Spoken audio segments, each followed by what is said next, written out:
ini sepenuhnya ke dalam tangan pimpinan, pertolongan dan kuasa Tuhan. Kami berdoa memohon semua ini di dalam nama Yesus Kristus, Tuhan dan Juru Selamat kami yang hidup. Amin.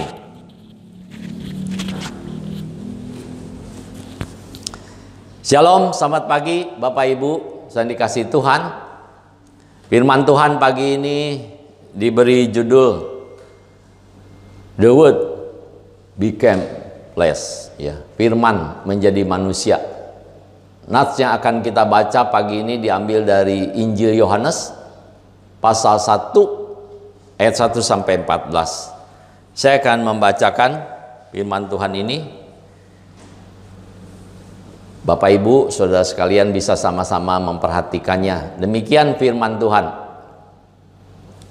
Pada mulanya adalah firman. Firman itu bersama-sama dengan Allah, dan firman itu adalah Allah. Ia pada mulanya bersama-sama dengan Allah.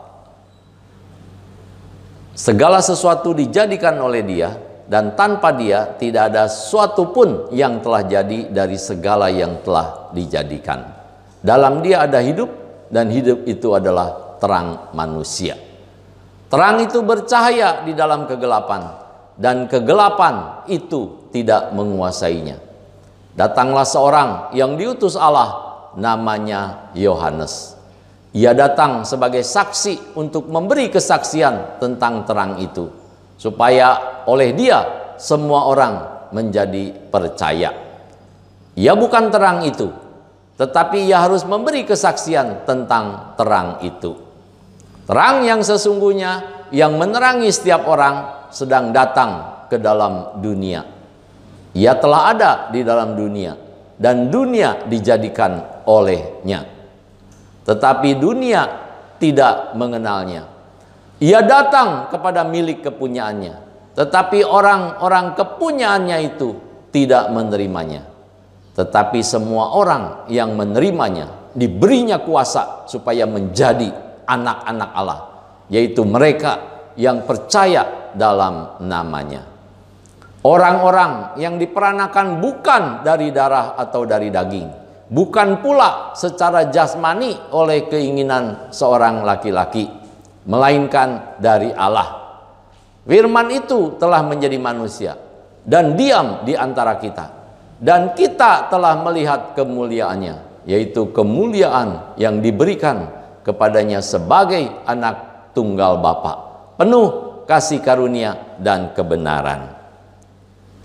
Bapak Ibu yang dikasihi Tuhan, firman Tuhan ini yang baru kita baca, seringkali kita dengar, ya, dikhotbahkan di hari-hari atau di bulan-bulan Natal, ya, Desember. Ini ada 14 ayat, ya, 14 ayat. Sebetulnya kalau mau dijelaskan atau digali satu ayat itu bisa panjang, ya.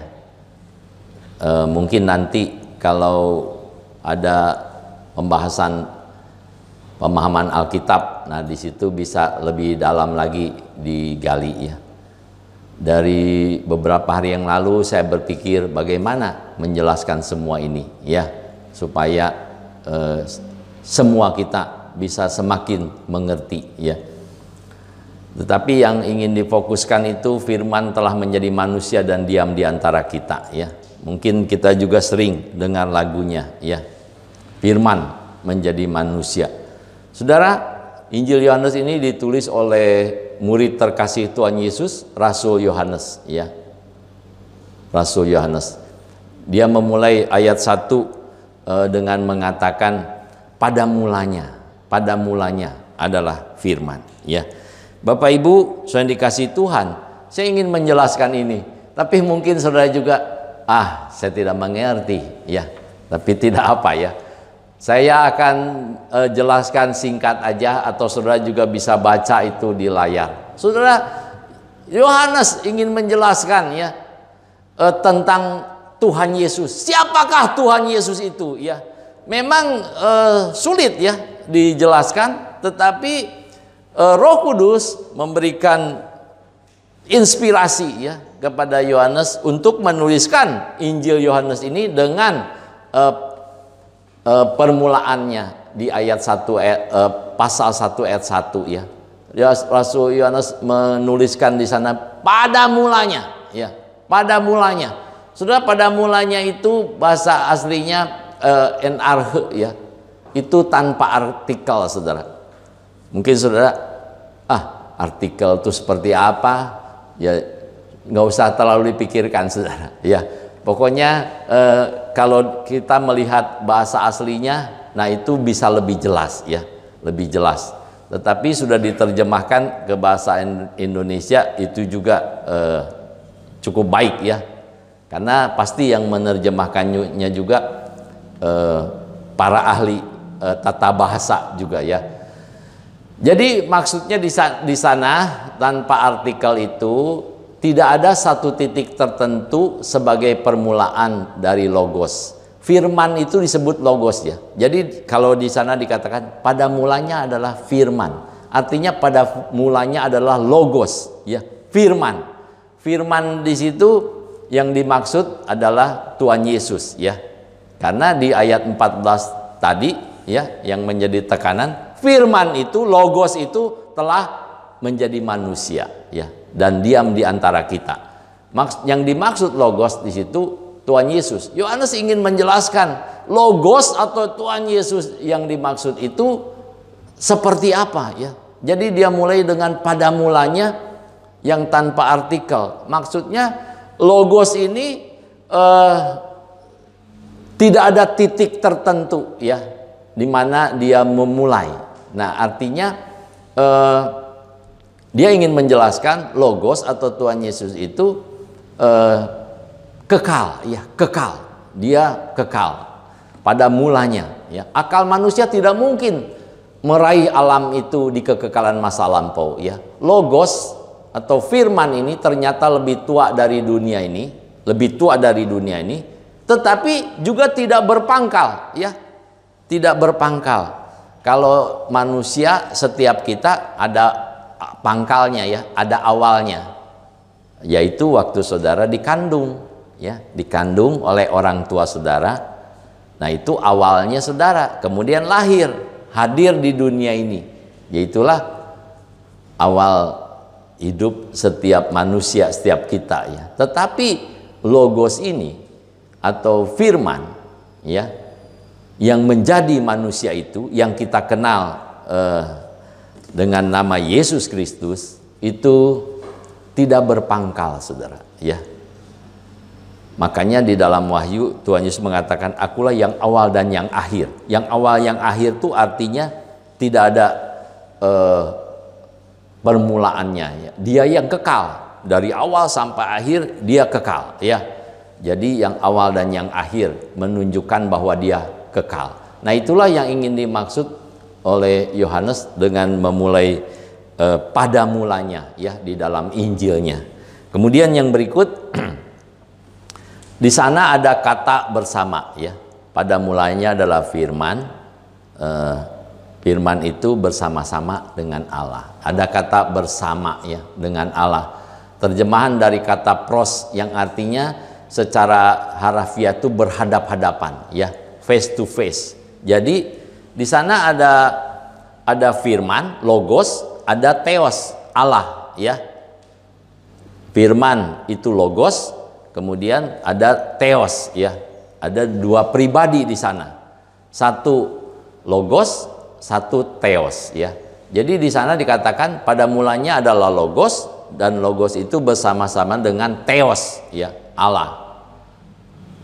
Jadi bersama di situ, bersama itu artinya berhadap-hadapan ya, face to face atau muka tatap muka. Hal ini menunjukkan adanya persatuan antara kedua pribadi itu dan bukan sekedar persahabatan ya, tetapi persatuan ya. Tetapi theos dan logos di sini memakai artikel ya. Dua-duanya memakai artikel. Jadi kebersatuan itu juga memiliki kepribadian yang tertentu ya.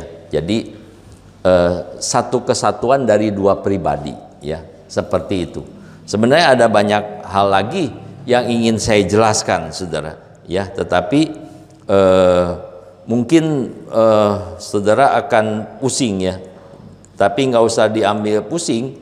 Jadi di sana ingin menjelaskan, ya, di ayat 1 itu bahwa Tuhan Yesus itu pada mulanya bersama-sama dengan Allah, ya. Pada mulanya adalah firman. Firman itu bersama-sama dengan Allah, dan firman itu adalah Allah, ya. Firman itu adalah Allah. Jadi poin pertama yang ingin saya bagikan adalah tidak ada yang seperti Yesus, ya. Tidak ada yang seperti Yesus, ya. Dia menjadi manusia tetapi tanpa dosa, ya. Dan bukan manusia seperti kita. Memang manusia sejati terdiri dari tubuh, darah, dan daging. Tetapi dia sebetulnya Allah yang kekal yang datang ke dunia ini.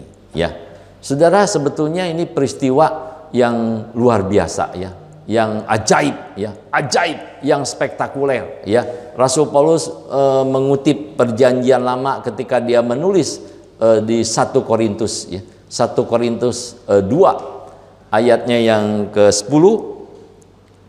Kalau saudara punya Alkitab bisa dibaca, karena saya tidak tampilkan di layar. Di sana dikatakan apa yang tidak pernah, ya, apa yang tidak pernah dipikirkan. Bukan ayat 10, 1 Korintus 2 ayatnya yang ke-5. 1 Korintus, oh bukan, ya, sebentar, ya, saya cari. 1 Korintus 2 ayat yang tidak pernah dipikirkan oleh ayat 9, ya, sorry. Tetapi seperti ada tulis, apa yang tidak pernah dilihat oleh mata dan tidak pernah didengar oleh telinga dan yang tidak pernah timbul di dalam hati manusia, semua yang disediakan Allah untuk mereka yang mengasihi Dia. Ayat sebelumnya itu mengatakan bahwa dunia tidak mengenal Dia. Kalau dunia mengenal Dia, pasti tidak menyalibkan Dia, ya. Tidak ada dari penguasa dunia ini yang mengenalnya, sebab kalau sekiranya mereka mengenalnya, mereka tidak menyalibkan Tuhan yang mulia, ya. Baru ayat tadi, apa yang tidak pernah dilihat oleh mata, didengar oleh telinga. Jadi sebetulnya ini peristiwa yang ajaib, saudara, ya, yang ajaib, yang spektakuler, yang luar biasa, ya. Apakah ini luar biasa bagi saudara dan saya, ya? Kalau bagi saya ini sesuatu yang ajaib, ya. Saudara, kadang-kadang kita mendengar berita, ya, oh ada binatang atau kambing, ya, lahir kakinya cuma 3. Oh, itu jadi berita, ya, kemana-mana diberitakan. Sepertinya heboh, ya. Tetapi sebetulnya yaitu nggak ada apa-apanya, ya, dibandingkan dengan kedatangan Tuhan, ya, ke dunia ini. Karena Dia yang kekal masuk ke yang fana, ya, ke dunia yang fana ini. Itu artinya Tuhan mengosongkan dirinya, ya.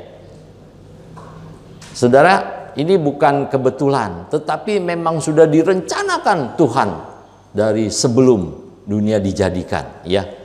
Mari kita lihat 1 Petrus 1 ayat 20, ya. 1 Petrus 1 ayat 20. Di sana dikatakan Ia telah dipilih, ya, sebelum dunia dijadikan, saudara. Jadi dunia belum ada, kita juga belum ada, saudara. Belum ada manusia yang berdosa, karena dunia aja belum ada, ya, belum dijadikan. Tetapi Tuhan Yesus sudah dipilih, ya, sudah dipilih untuk menjadi korban penebus dosa, ya, seperti itu, saudara. Ia telah dipilih sebelum dunia dijadikan, tetapi karena kamu, ia baru menyatakan dirinya pada zaman akhir. Ya. Penulis Ibrani sama, saudara. Pada zaman akhir Tuhan Yesus baru menyatakan diri. Ya. Ibrani 1 ayat 1 sampai 3. Setelah pada zaman dahulu Allah berulang kali dan dalam berbagai cara berbicara kepada nenek moyang kita dengan perantaraan nabi-nabi, maka pada zaman akhir ini, saudara, ia telah berbicara kepada kita dengan perantaraan anaknya yang telah ia tetapkan sebagai yang berhak menerima segala yang ada. Oleh dia Allah telah menjadikan alam semesta. Ia adalah gambar cahaya kemuliaan Allah dan gambar wujud Allah, dan menopang segala yang ada dengan firman-Nya yang penuh kekuasaan. Dan setelah ia selesai mengadakan penyucian dosa, mati di atas kayu salib, dikuburkan, bangkit pada hari ketiga, naik ke surga. Ia duduk di sebelah kanan yang maha besar, di tempat yang tinggi. Bapak Ibu, saudara yang dikasihi Tuhan, ini semua ada di dalam rencana Allah, ya, rencana Allah. Manusia jatuh dalam dosa, ada penebus yang disediakan Allah, ya, untuk menebus dosa dunia ini, ya. Jadi semua di dalam rencana Allah. Saudara, dikatakan kemudian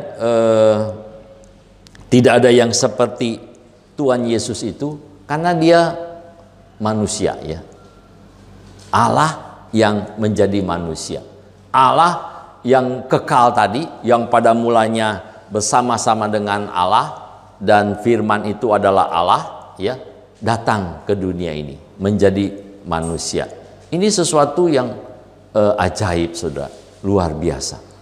Bayangkan Allah yang tak terbatas masuk ke dunia yang terbatas, ya.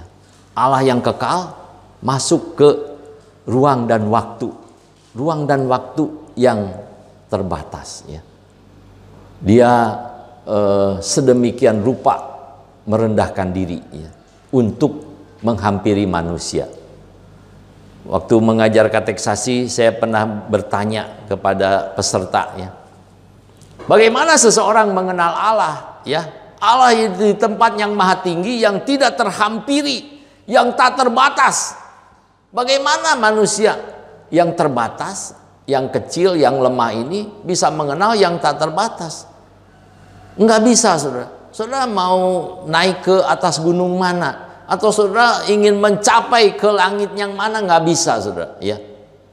Jangankan mencapai langit, saudara. Saudara mengunjungi salah satu bintang yang kelihatan aja kalau malam ada bintang kelap-kelip, ya. Saudara datang ke situ aja nggak bisa, saudara, karena terbatas, ya. Waktu dan kemampuan terbatas, ya. Walaupun kelihatan, saudara nggak bisa datang, saudara.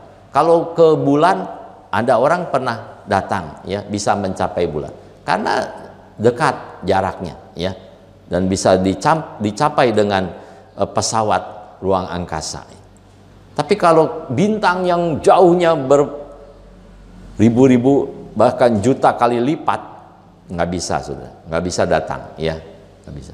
Apalagi menghampiri, menemukan penciptanya. Itu sesuatu yang mustahil, ya. Tetapi Allah yang maha besar, yang tidak terbatas itu, dia mau datang ke dunia ini, ya, menghampiri manusia. Untuk apa, saudara? Untuk menyelamatkannya, ya, untuk menyelamatkannya. Karena manusia yang dilahirkan dalam dosa, ya, itu akan terhilang selama-lamanya dari sumber kehidupan, ya, yaitu firman itu, logos itu, ya. Selanjutnya, saudara, di dalam ayatnya yang kedua dikatakan sepertinya diulang lagi, ya, diulang lagi. Ayat 2 itu dikatakan ia pada mulanya bersama-sama dengan Allah, ya. Seolah-olah Yohanes itu ingin menekankan bahwa firman itu bersama-sama dengan Allah. Firman itu Allah, ya, di ayat 1. Kemudian di ayat 3 dikatakan segala sesuatu dijadikan oleh Dia dan tanpa Dia tidak ada sesuatu pun yang telah jadi dari segala yang telah dijadikan. Segala sesuatu dijadikan oleh Logos, firman itu, ya. Saudara, kalau saudara bandingkan dengan Kejadian, ya, Kejadian 1, pada mulanya apa? Kejadian 1 ayat 1. Kalau Yohanes 1 ayat 1, pada mulanya adalah firman. Pada mulanya adalah Logos. Dan Logos itu bersama-sama dengan Allah. Logos itu adalah Allah, ya. Itu ayat 1, ya. Kejadian 1 ayat 1, pada mulanya Allah. Pada mulanya Allah menciptakan langit dan bumi. Kalau saudara baca terus ayat-ayat di bawahnya, itu tentang penciptaannya. Ketika Allah menciptakan, Allah berfirman. Berfirmanlah Allah, jadilah terang, maka terang itu jadi. Berfirmanlah Allah, jadilah ini. Jadi firman, ya, itu yang menciptakan, firman, ya. Yohanes ingin mengatakan Yesus Kristus itu firman, ya. Logos atau firman, dialah sang pencipta, ya. Dialah sang pencipta, saudara. Tanpa Dia tidak ada satupun yang telah dijadikan. Ayat 3, ya. Yohanes 1 ayat 3, segala sesuatu dijadikan oleh Dia dan tanpa Dia tidak ada sesuatu pun yang telah jadi dari segala yang telah dijadikan. Jadi Logos atau Yesus Kristus itu bukan ciptaan, ya. Kalau ada orang atau kelompok orang yang mengatakan bahwa Tuhan Yesus itu diciptakan, ini salah besar, ya. Sangat berlawanan dengan firman Tuhan yang dikatakan oleh Yohanes, ya, di dalam Injilnya ini, ya. Dia menjadikan segala sesuatu, ya. Tanpa Dia tidak ada sesuatu pun yang telah jadi, ya. Kalau saudara baca Kolose 1 ayat 16, ya, yang punya Alkitab bisa dibuka. Kolose 1 ayat 16, di sana dikatakan karena di dalam Dialah telah diciptakan, di dalam Yesus, saudara, telah diciptakan segala sesuatu yang ada di sorga, yang ada di bumi, yang kelihatan, yang tidak kelihatan, baik singgasana maupun kerajaan, baik pemerintah maupun penguasa, segala sesuatu diciptakan oleh Dia dan untuk Dia. Itu Tuhan Yesus, itu Logos, ya, yang dikatakan oleh Yohanes. Pada mulanya firman itu, ya. Jadi Tuhan Yesus itu menjadi manusia bukan berarti sama seperti kita. Memang sama seperti kita dalam kemanusiaannya, ya. Walaupun Dia tanpa dosa. Kalau kita berdosa, ya. Tuhan Yesus datang ke dunia ini secara alami, ya, melalui rahim seorang perempuan, ya. Saudara, firman Tuhan tuh luar biasa, ya. Saya sering merasa kagum dan selalu kagum kalau baca firman Tuhan, menyelidiki, merenungkannya, selalu kagum, ya. Karena sangat berkaitan dari mulai Kejadian sampai Wahyu itu sangat bertalian erat, ya. Dan tidak ada yang kontradiksi, ya. Kalau kita membaca kisah Natal, ya, Tuhan Yesus lahir di Bethlehem. Peristiwanya apa? Malaikat datang ke Maria, ya. Maria belum menikah. Kemudian malaikat mengatakan, kamu akan mengandung. Kata Maria, bagaimana? Saya belum bersuami. Roh Kudus akan menaungi kamu, ya. Jadi nanti anak yang dikandung akan dinamakan Immanuel, ya. Juru selamat, Yesus namanya. Jadi Maria belum menikah, belum bersuami, tetapi mengandung. Maria perempuan, saudara, ya.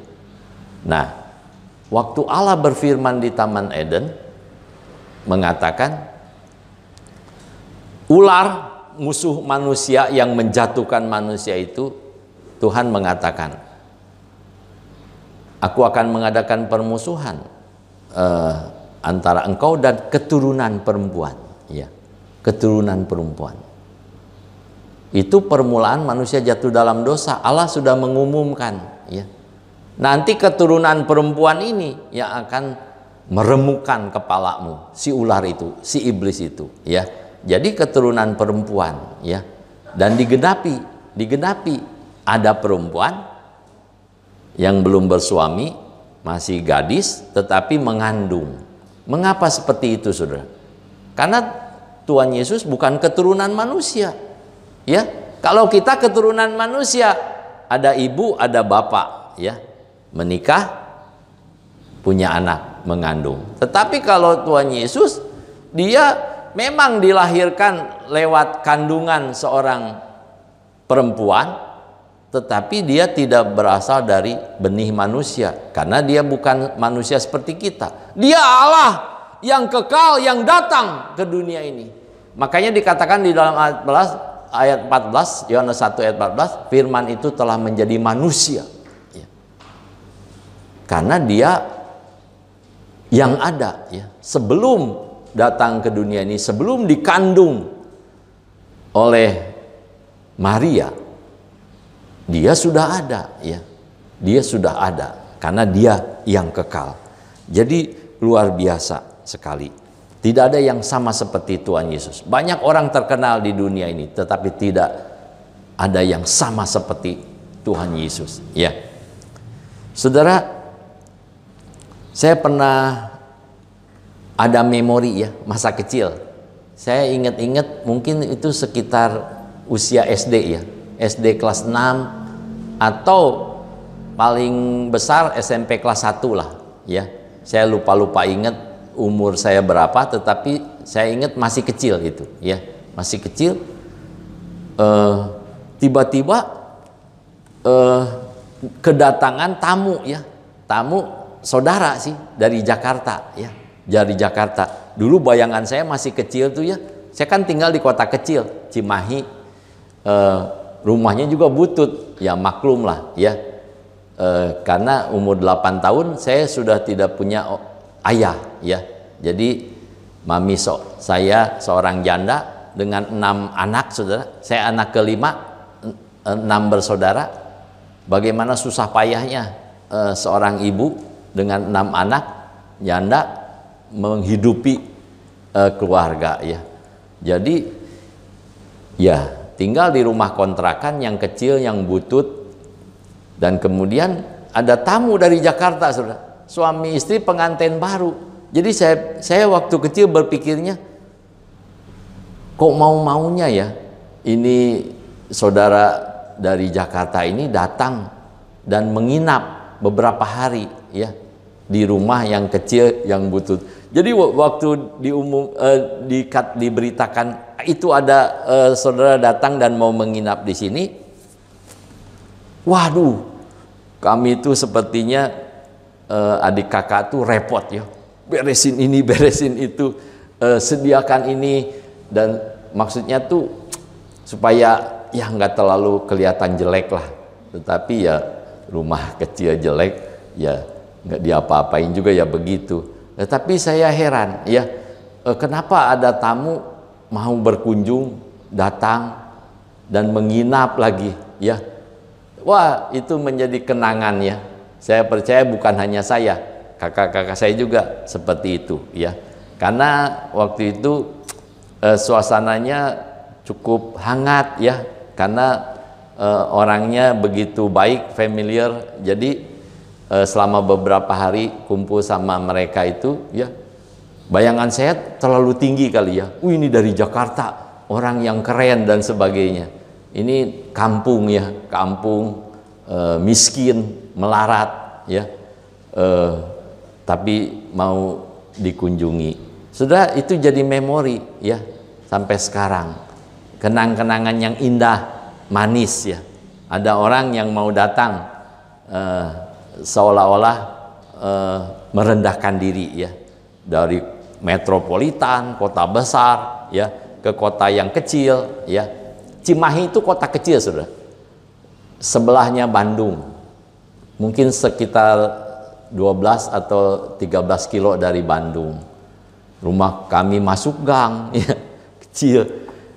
Kok ada ya orang Jakarta mau tinggal nginep di situ, jadi kenangan. Saudara, saya membandingkan itu tidak sebanding dibandingkan dengan Yesus Kristus, saudara.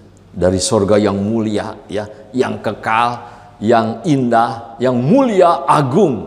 Dia mau datang ke dunia yang hina, ya, hina, dan menghampiri atau bertemu dengan manusia, ya, menyatakan diri kepada manusia yang berdosa, ya, yang najis istilahnya. Tuhan mau sedemikian rupa datang ke dunia ini, ya, dengan cara yang ajaib, saudara. Cara yang ajaib. Dia menjadi sama seperti kita, ya.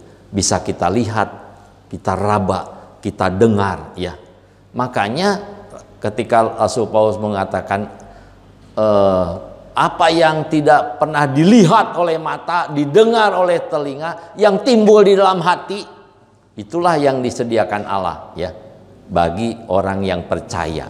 Kalau yang nggak percaya, mungkin Allah nggak percaya. Mana ada Allah jadi manusia? Mana ada Allah sama seperti kita, kemudian menderita lagi? Nggak ada. Itu bagi orang yang nggak percaya. Tetapi bagi kita yang percaya, wih, ajaib, ajaib, ya. Tuhan yang maha besar, yang maha mulia itu, kok mau-maunya rela datang ke dunia yang hina ini, menghampiri manusia yang najis, yang berdosa, yang akan binasa lagi, ya. Itu sesuatu yang luar biasa, saudara. Itu harus menjadi ingat-ingatan bagi kita. Itu suatu perayaan yang harus dirayakan dengan penuh sukacita, saudara. Oleh sebab itu Natal itu penuh sukacita. Kenapa, saudara? Allah yang tak terbatas, yang kekal itu datang ke dunia ini, ya. Datang.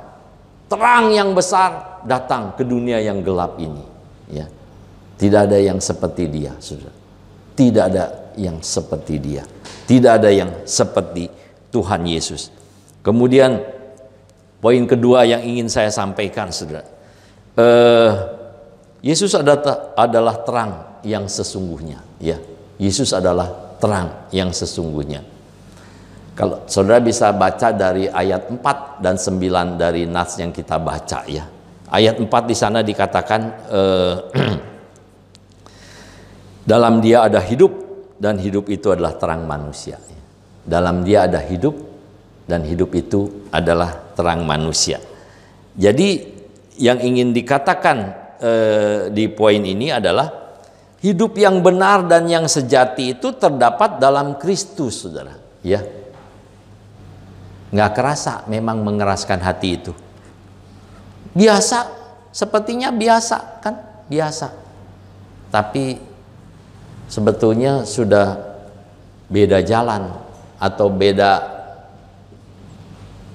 dengan firman Tuhan, sudah menyimpang, ya. Sudah berlawanan, ya. Kalau orang tidak mengikuti perintah-perintah Tuhan Yesus, artinya melawan Kristus, ya. Misalnya Tuhan Yesus bilang, kasihlah musuhmu.